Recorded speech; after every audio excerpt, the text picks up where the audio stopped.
Mahigit sa 4,000 job vacancies ang binuksan sa ginanap na 124th Labor Day Job Fair sa SM City, Pampanga nitong May 1. Sa ilalim ng programang Trabaho para sa Pinoys, umabot sa 40 employers ang lumahok. Nag-aalok ng trabaho sa sektor tulad ng manufacturing, retail and services, construction at overseas employment.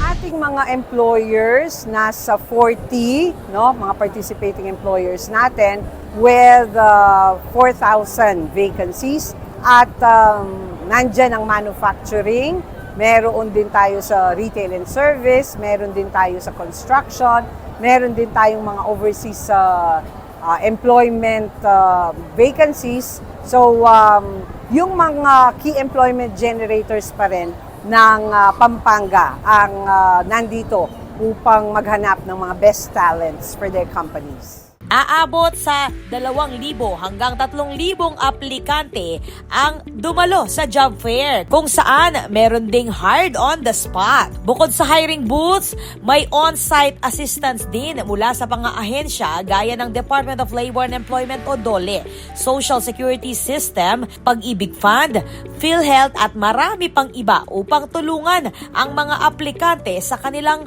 requirements.